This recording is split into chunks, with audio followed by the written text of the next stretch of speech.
Hello. Hello, Good, everybody. good. I don't know what happened there, Al. Did we get the video? Yes, we did. I didn't see it. I'm sorry. Yeah. For some reason, uh, okay, I lost my screen. Good afternoon, guys. Sorry about the slight problem at the beginning. As you can hear from the bells, it's midday. Again, it's another business webinar with me, Richard, and my colleague, Alex. Hi. So welcome. Hi, Alex. Welcome to the webinar today. And before we start, for you people that don't know us, we'll introduce ourselves. And for those people that do know us, we are just going to bore you again with all these introductions. Okay, Hopefully not. so hopefully not, no.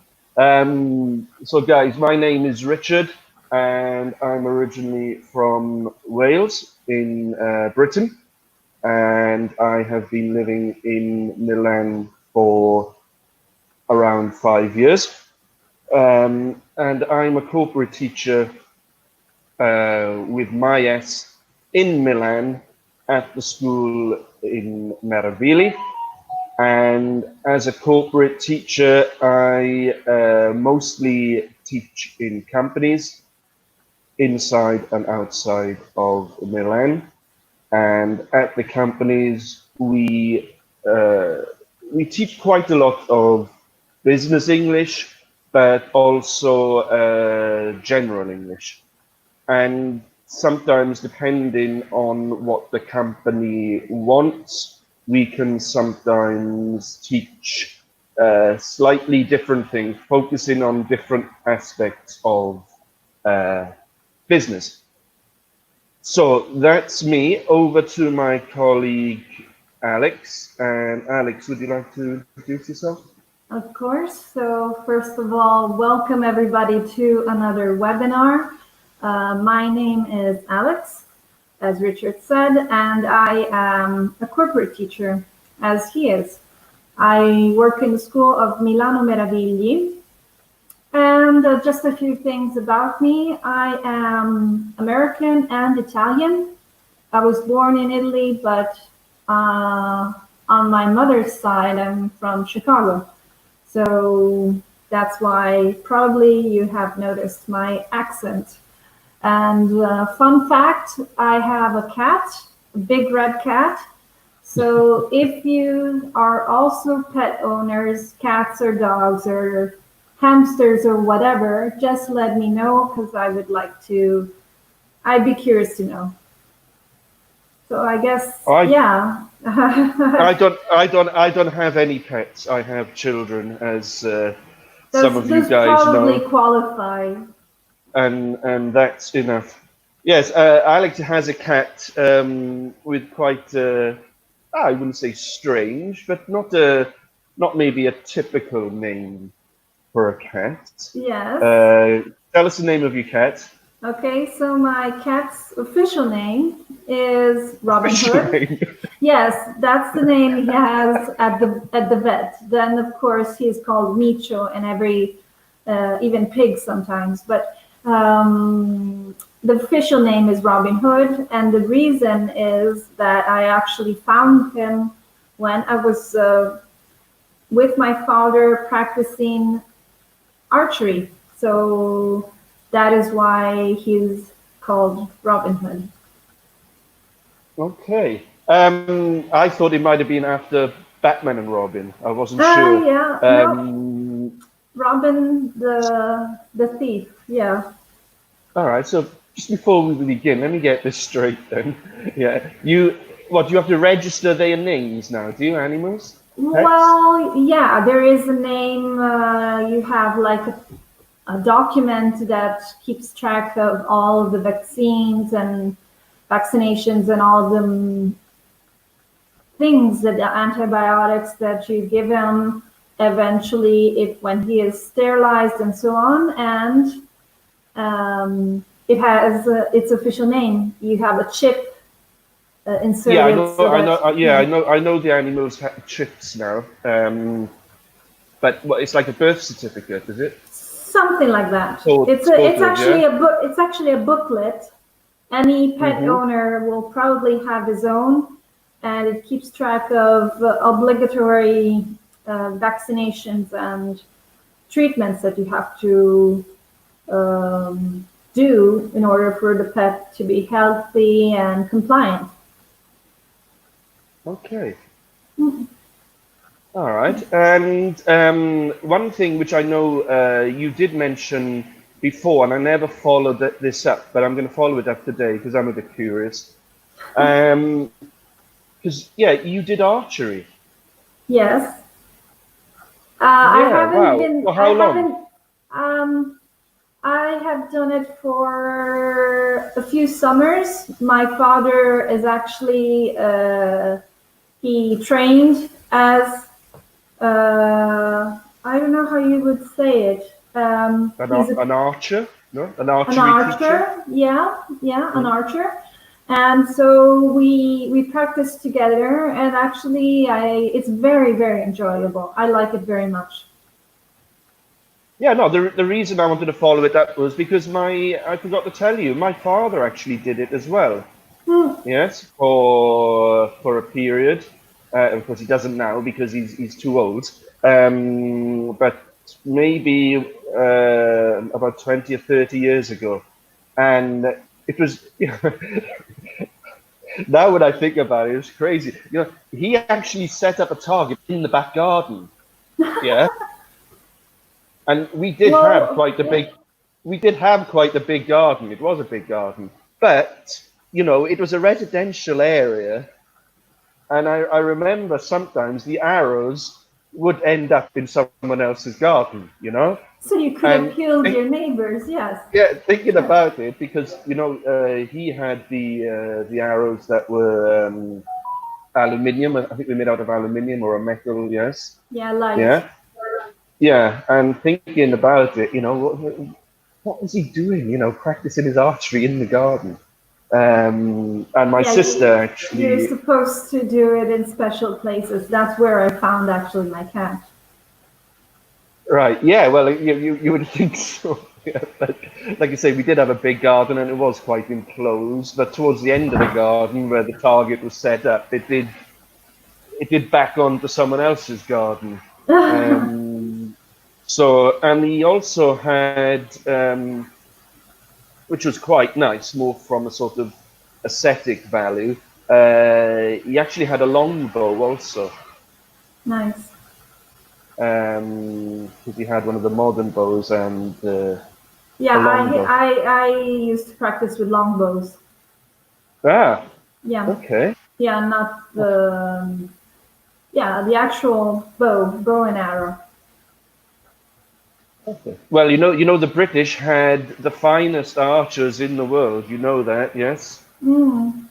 Especially longbowmen. Mm. Anyway, just a Yes, bit of I think it was quite popular some time ago. yeah. So this being said, Yes. Yeah. if That being said, if anybody of you has animals, pets, children qualify as pets, do they? and I suppose, and or have any special passion you would like to share with us, please do, and drop us a comment. Okay, Okay. and also as a bit of fun today, if you do know of any unusual names that people have given to their animals, drop us a comment. And this is true because we didn't know we were going to talk about this, but I actually had a friend who called his cat Steve. Steve. Yeah, which is How quite peculiar. funny. Yes, yes. Used to talk about Steve, and you'd think he'd be talking about a person, and it was his cat. Okay, I'm gonna just turn my light on, actually, guys, because it's getting a bit dark here. Okay. Okay, so the business focus activity that we have chosen today and is about meetings, and it's at the level of beginner. And the title of the focus, excuse me, is dividing up tasks. And what is a task, Alex? Well, a task is a synonym could be a job or a project. It's basically an activity. It's maybe a project can be made by several tasks. So there are the different activities which make up a larger project or job. Perfect. And to divide or to divide up, divide up is the phrasal verb we use with the preposition up, but of course we just say sometimes to divide. It means, as you guys must probably know, is to share or to split, or in this context, when it's to do with meetings, we could actually use the verb to allocate also. Or To assign. maybe give the assign, yeah, perfect. Yeah, there's a few words we can use there. Okay, so that's the title of the activity, and now we are going to have a look at the content.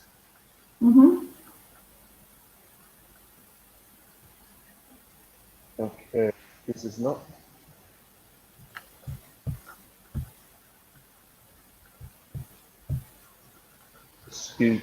Okay. A little bit slow today, yeah? Okay, so in this business activity, we are discussing tasks, taking responsibility in meetings, and using will for promises. Okay, we can use the modal will to make promises. So let's just...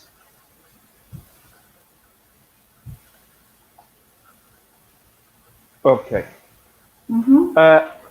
Al, do you want to read it? Sure. So, how busy is your typical day? We're going to read this extract about Smitha and try to think of this is her day. Think about your own typical day. So we're going to first start with hers. Smitha works as a junior analyst for Der Becker, an investment bank and securities brokerage with worldwide offices. She starts her day at 5:30 a.m. by checking the news for any important information. At 6 a.m., she informs the senior analyst if she discovers any problems. At 7 a.m., she joins the morning meeting. At 8, she and other analysts speak to the sales team and provide important market information and ideas. From 9 until 11, Smitha works on long-term projects. That's quite a busy day and quite a busy morning if you think that she wakes up at 5:30. Well, she says here she starts her day at 5:30 Exactly. by checking the news. So maybe, I don't know what time she gets up. I know I was looking at this earlier and thinking, wow, that is quite an early start to the day. And also, just thinking, you were talking about unusual names. Smitha is a very unusual name, I think, for a woman. No, is it? Have you heard that before? It's very particular. It seems kind of Scandinavian to me, but maybe. Yeah. Okay, before we go and look at the questions, do we think there are any words there that we need to just clarify? Not really so much. Securities brokerage is a firm or a company that arrange for the purchase or sale of stocks or bonds or other securities. If people want to make an investment, yes, that's what they do. So should we have a look at the questions? Yes, Or do you of have course. anything to add? No, I think we can move on to the questions. So we've seen that Smitha starts her day very early. How busy is your typical day, and what time do you start your working day? Okay, I was thinking this morning, let's have this in two ways, yes? Mm-hmm. We'll have how busy is your typical day now, and how busy was your typical day before the lockdown? Oh boy, yeah, okay, fine. Right. So before the lockdown, how busy was my typical day? Quite busy, and also like Smither. Well, we don't know what time she finishes, but my mornings were busy. Hmm. Not so much late afternoon or early evenings. Yes. My typical day was quite busy, and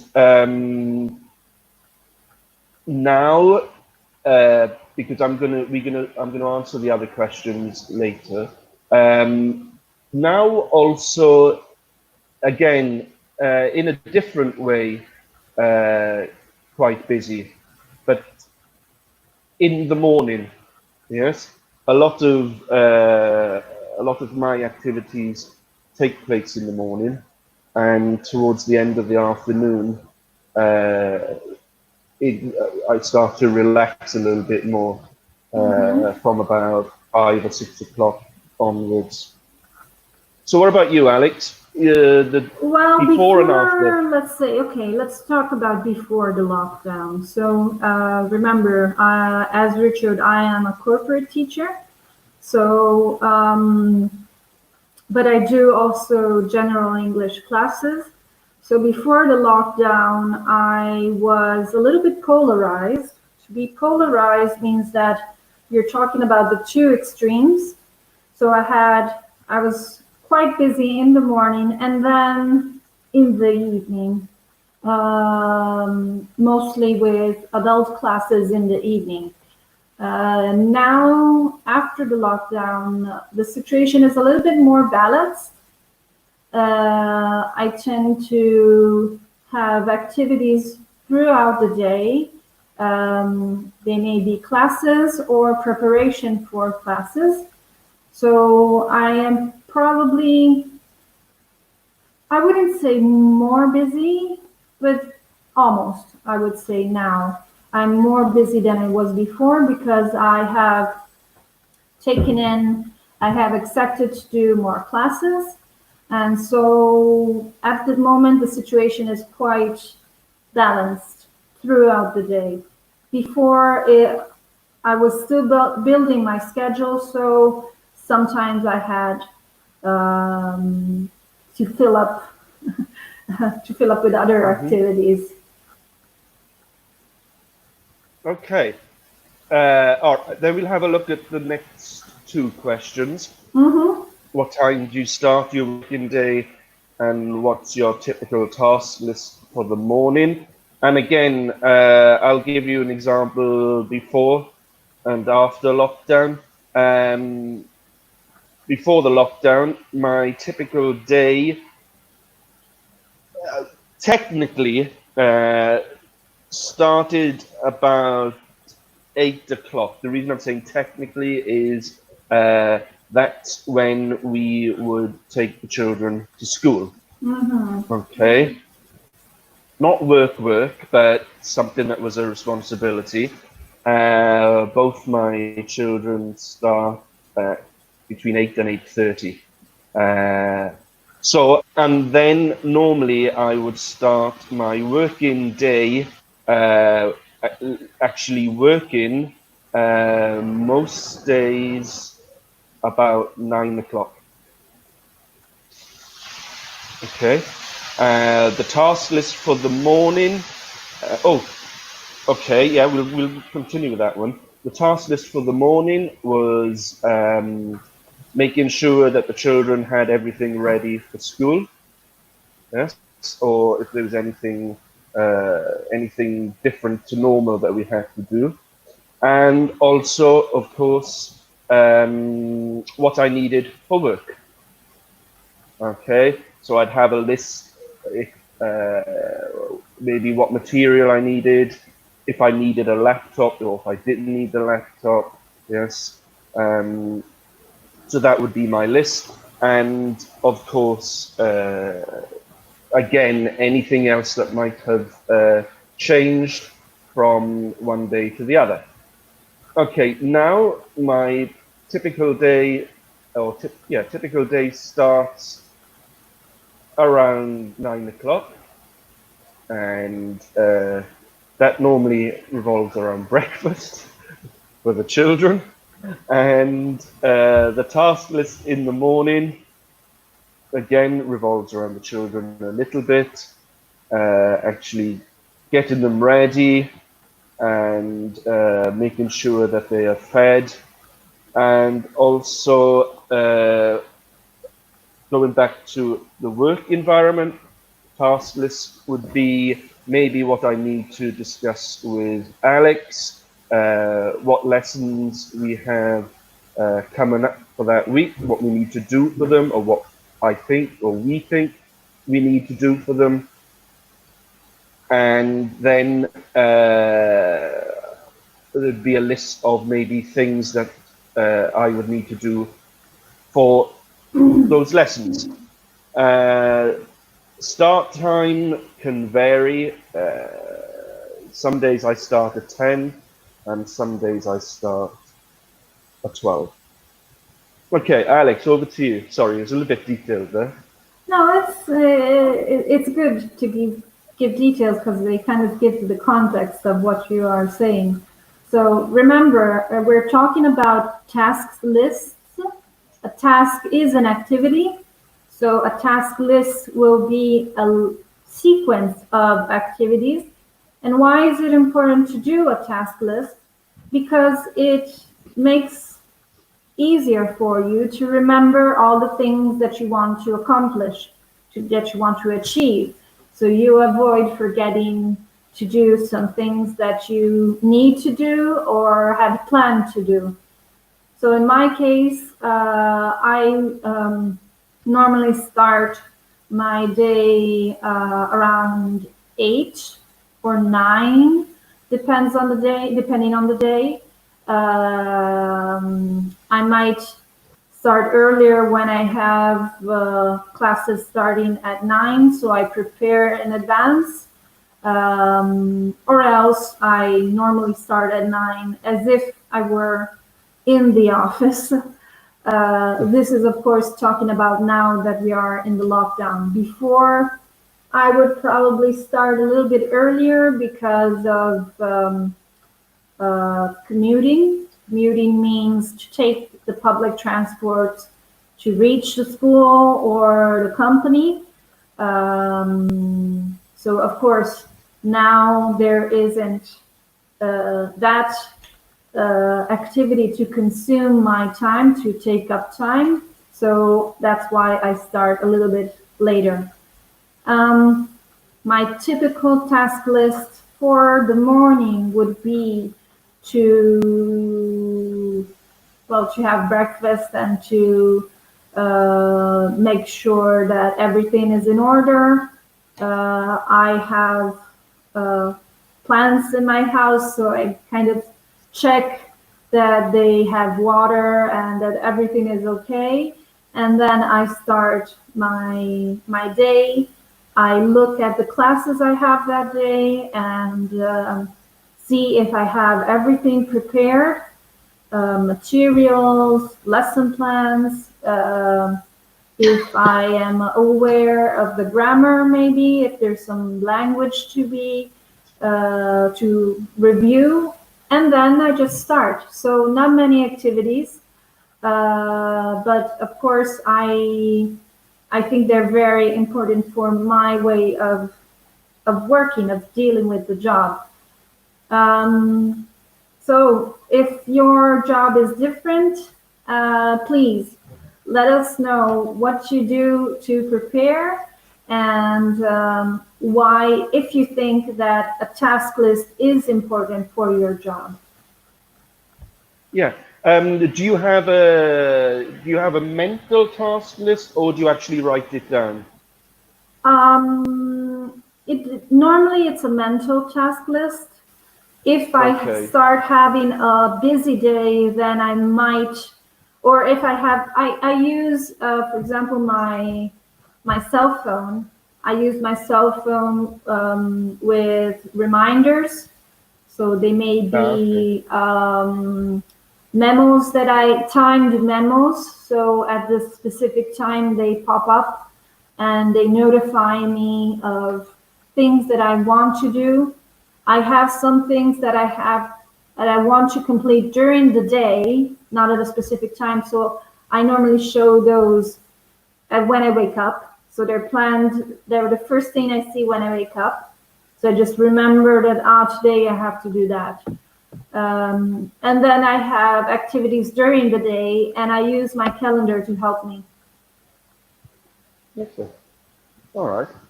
So going back to the slide, what does Smitha do first, and what does she do last? Alex? Okay, so as we can see from the text, the first thing she does is to check the news. So very early in the morning at 5:30 a.m., she checks the worldwide news. Okay. And what does she do before 9 o'clock? Well, before 9 o'clock, she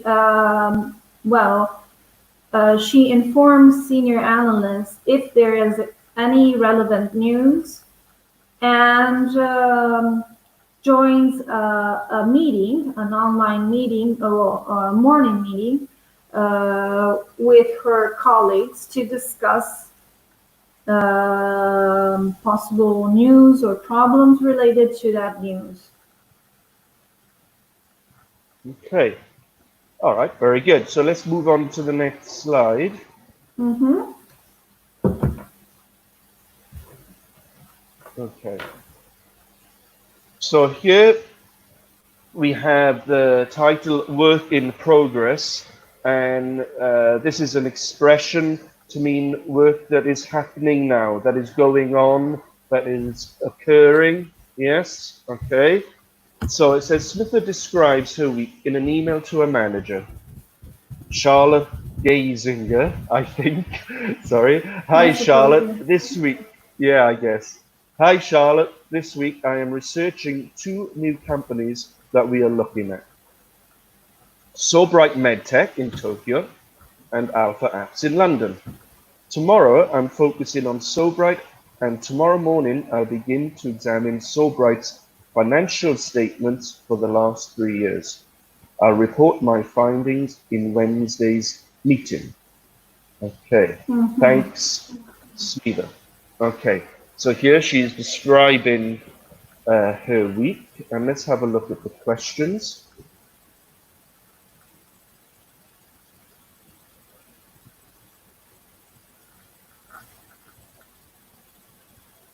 Okay. What are Smitha's plans for the week? Well, she plans to research 2 companies. Remember, she's a business analyst, so she analyzes companies, and specifically she's looking at 2 companies. One is So Bright MedTech and the other is Alpha Apps. Okay.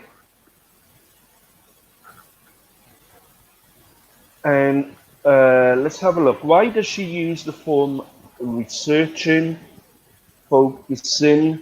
Okay. If you remember maybe some of your lessons at the school, when we use the subject and the verb with ing, we are using the present continuous. Exactly. Okay? The tense is the present continuous. And when and why do we use the present continuous? Okay.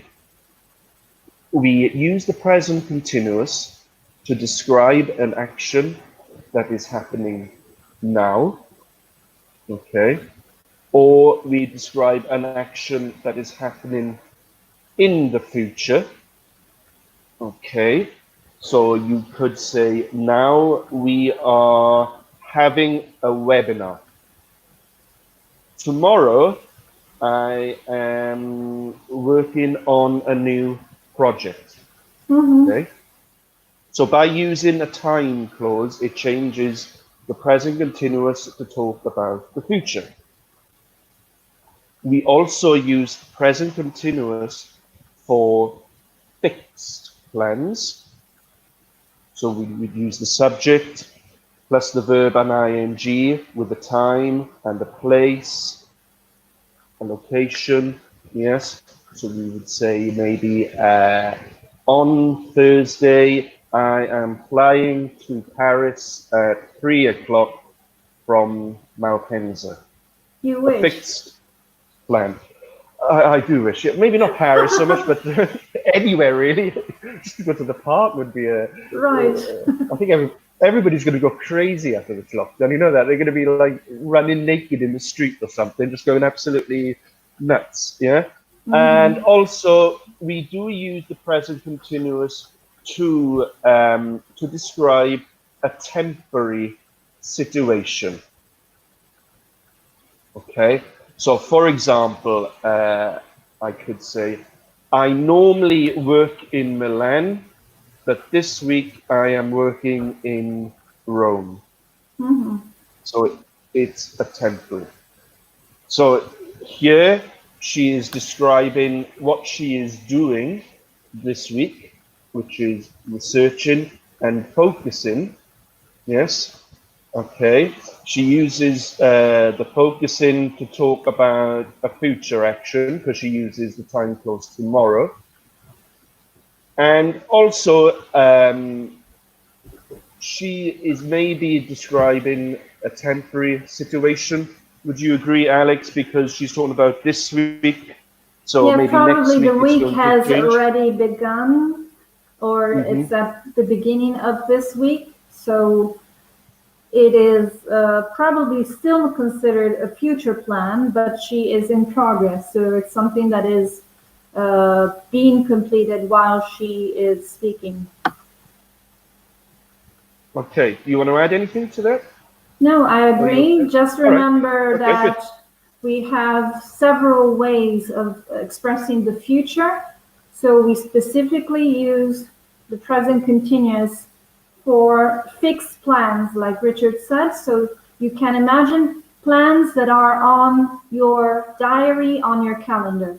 You know when they're going to happen, what you're going to do, eventually where, all these things that you have already decided and planned. So remember, this is the situation in which we can use the present continuous to express a future action. Perfect. Okay, do you want to do the third one? Sure. So why does she use the form will begin and will report? Well, this is a different type of future. We've seen before that the present continuous is used for fixed plans. The will form, on the contrary, is used for spontaneous decisions and also for, we could say, promises, something that you promise you will do or that you have decided in that moment that you will take as your responsibility. So we use also will to assign tasks. For example, you have several tasks in a project and you meet with your colleagues and you divide the tasks. So maybe a colleague will say, I'll do that, or why don't you, you will do that. How about you will do that, and so on. So we can use will for spontaneous decisions, so on-the-spot decisions, for promises, and for accepting or assigning tasks. Perfect. Yeah, I would just add maybe it's like to promise or a commitment. Yes. Yeah. Okay, and here at the end, she says, I'll report my findings in Wednesday's meeting. Okay, here maybe could be a new word, but findings is what you discover. Okay, all right. She is looking into these firms. Yes, she's researching them. So her findings are what she discovers about these firms. Very Okay. good.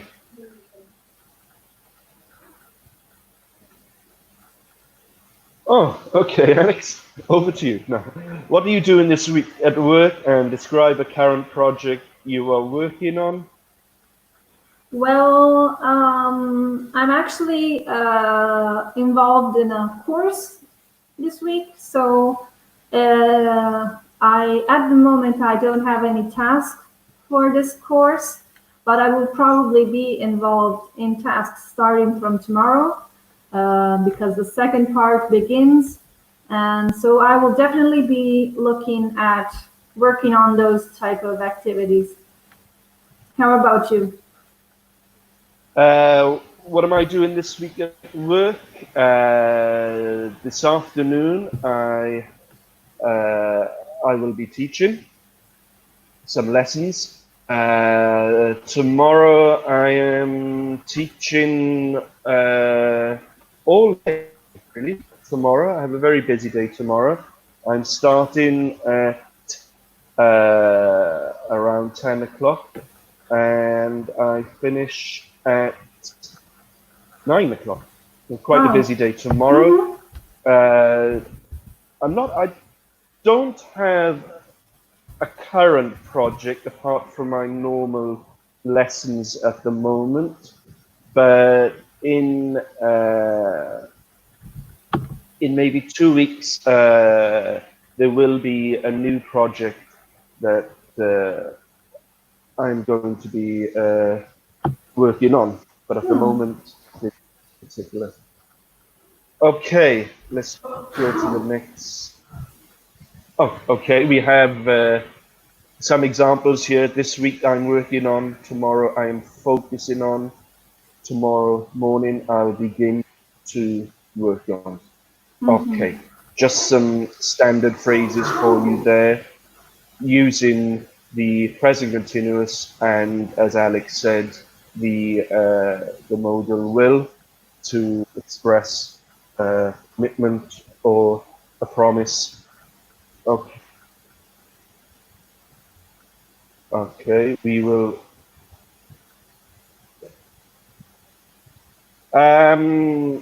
Alex, I'm going to be a girl whichever way I look at it. Which one do you want to be? Okay, if you want, I can start. So I'll be Charlotte.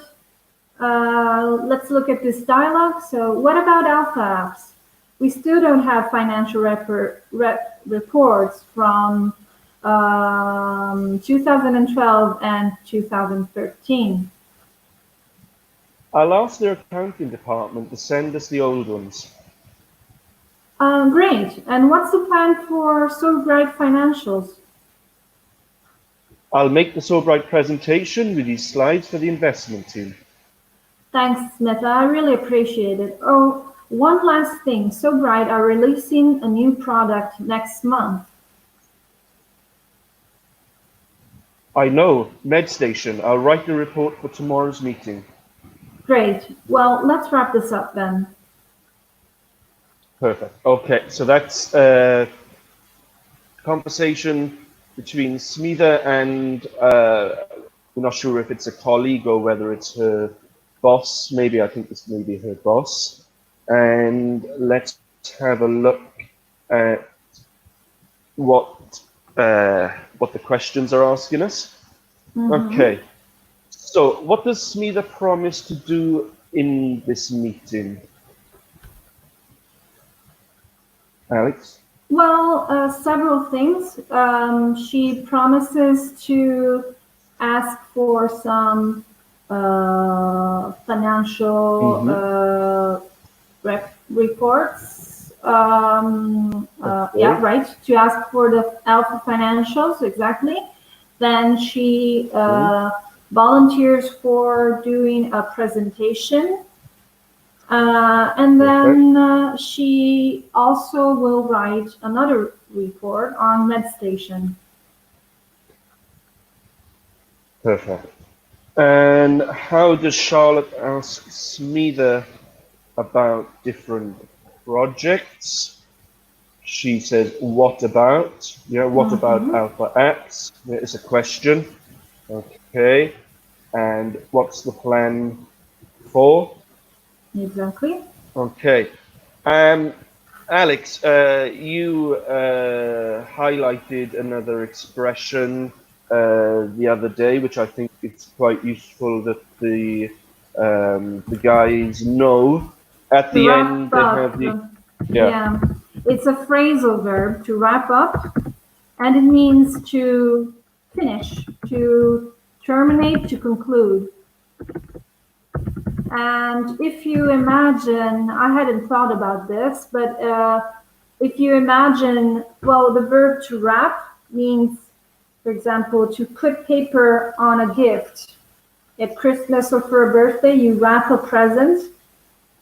So if you wrap up, you're basically concluding, you're finishing a job, which is to wrap the paper on your gift. So you can use this image just to remember the meaning of the verb to wrap up. Perfect. Very good. Yeah, it's used a lot in meetings, isn't it, really?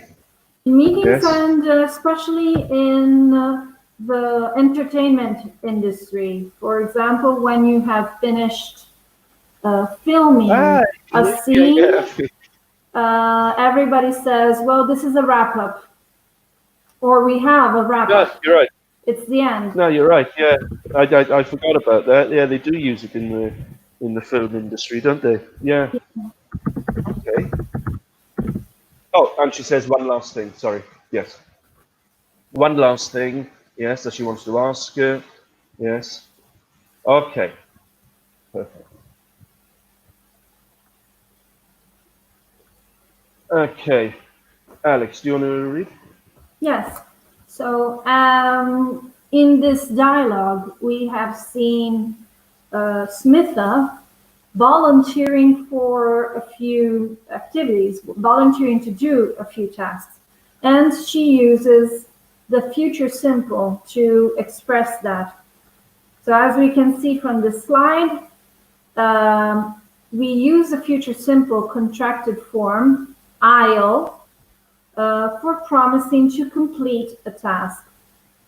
In formal writing, remember, we normally use the full version, so we don't use contractions in formal writing. Therefore, we are going to use the will form. So subject plus will plus the bare infinitive. Let's look at some examples. I'll manage this, or I will send you the project forecast this evening. And finally, Mark will prepare the report for next week. Perfect. Okay. Let's have a look. Yes. Okay, so let's just use this form just as a little bit of practice with these bullet points here, using will, and as we are speaking, we could use the contracted form or the full form. So I'm going to vary it a little bit, but as Alex said, and as we both have said to you in previous webinars, especially the webinars on emails for business English, it's important not to use contracted forms. Okay. All right. So should we do one each on the bullet points? I'll start. Sure, of course. Okay. So I'll complete the alpha report. Okay. Well, I'll call the Chamber of Commerce. Okay. And I will research the medical technology industry. I think I'll attend the conference on Thursday. Okay. I'll inform the sales team about the new companies. I'll write a report on Alpha's new game, Bubble Kingdom. So, Okay. Richard, about this word, report, or, there is, it may be useful to highlight where the stress is, as this is also a verb. And there is a difference in the position of the stress. Can you help us? Yeah, very. No. This wasn't planned, I know. Oh, I'm just joking. Sorry. Of course, no problem. Yeah, so we have the verb, a report. Okay.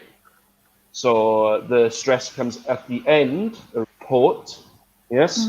And then you have the verb to report. Yes, where the stress comes at the beginning. Okay. A report is a document or some information, and to report is the process of giving this information. Yes? Do you agree, Alex? Very good, yes. So My pronunciation correct? it's perfect. Often there are many couples of verbs and nouns, and we use the stress to help understand if we're talking about the verb or the noun, basically. So as Richard was saying, when I stress the second syllable to report, the report, I am talking about the document. If I stress the first syllable to report, then I am actually using the verb. Okay. Perfect. And just to highlight one thing here where we looked at the title, when we take responsibility for something, we are accepting that responsibility. We are saying, as I'm going to use the modal here, I will do that. Yes. Okay. So you are nominating yourself. You're accepting the responsibility. Okay. Okay. So yeah. Go on. Let's just sum up what we have seen today. We have spoken about dividing up tasks. To divide up means to share or assign tasks. A task is a specific activity. We may have, for example, projects that are made of several tasks. In order to organize our work, we can create or use a task list, so a sequence of activities. And there may be situations in which it is useful to decide to separate, like we said, to share who does what, to decide who does what. We may use the future simple. So we may use the will form to basically to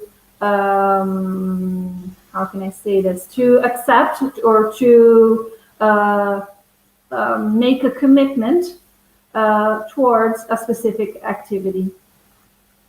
In what else could we say? Just remember, we may use the contracted form in oral speaking, so I'll, and instead we're going to use the full form with will when we are writing. Okay, and then we looked again at the present continuous tense, sorry, where we use the subject and the verb and ing. And just as a reminder, we said that we use the present continuous for actions that are happening now. And going back to the previous slide, the title was work in progress. So that is happening now. We use the present continuous to talk about an action in the future by using what we call a time expression. So we could say next week or on Saturday or tomorrow. We also use the present continuous, as Alex said, for a fixed plan, something we are doing on a specific day at a specific time. And these tasks are normally maybe in our diaries or schedules, whichever way you want to say it. And also we use the present continuous to talk about a temporary action. As I said, we could use the example, I normally work in Milan, but this week I am working in Rome. Okay. Very good. Thank you very much for joining us, guys. Thank you. Look after yourselves, and hopefully we shall see you soon. Bye. Okay. Have a good day. Bye-bye. Thank you, Alex.